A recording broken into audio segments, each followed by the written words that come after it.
Good afternoon, my dear brothers and sisters. We've heard a quite common and simple materials or things that we all usually do or see for every moment of our lives. In our first reading, Elijah was just wanting for a food for a survival for a day. And the widow gave her a simple flour and the presence of the oil so that he can have bread. Simpleng mga bagay at maliit na bagay lamang para sa kanya.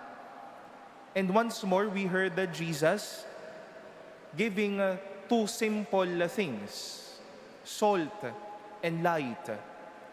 Salt that Jesus affirms that we are salt so that we can give spice, wonder, and color to our life.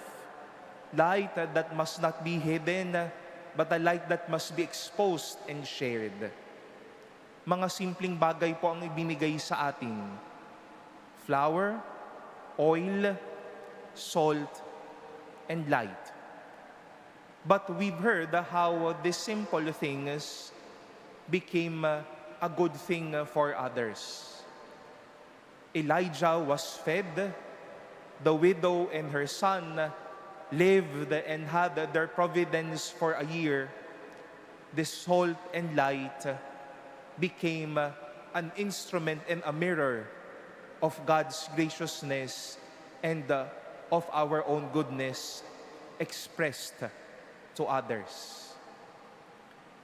Kapag bigayan ang ating pinag-uusapan, marahil ang lagi nating iniisip, pagkabigayan dapat palakihan, pabonggan, padamihan, pamahalan.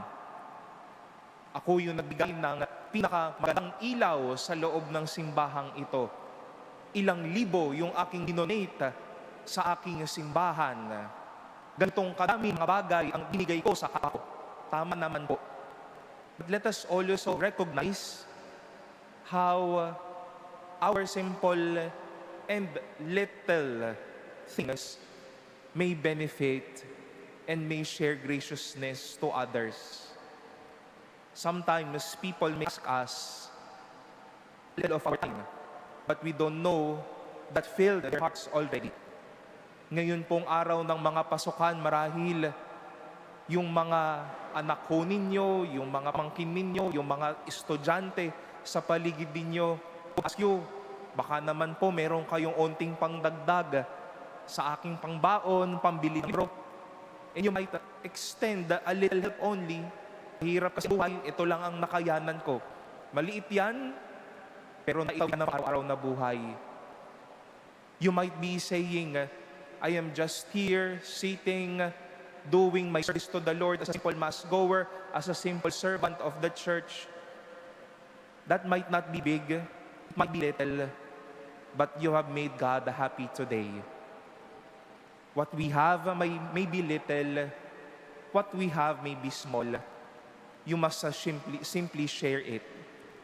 And as you share it, it may be little, but for the eyes of others, it is already priceless. It may be small, it may be valuable for them. Hindi ibig sabihin kapag kabigayan, malaki na dapat. We also recognize the little and the small things we can share and give. It may be small, it may be little, you simply have to share it, but you can see and you will see how a life can change and how a life can be happy with your generosity.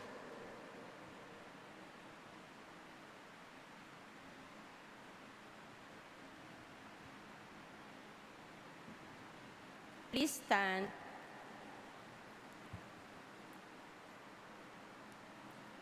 Let us pray to God, the Father of light, that we may be faithful to our mission of being the light and the salt of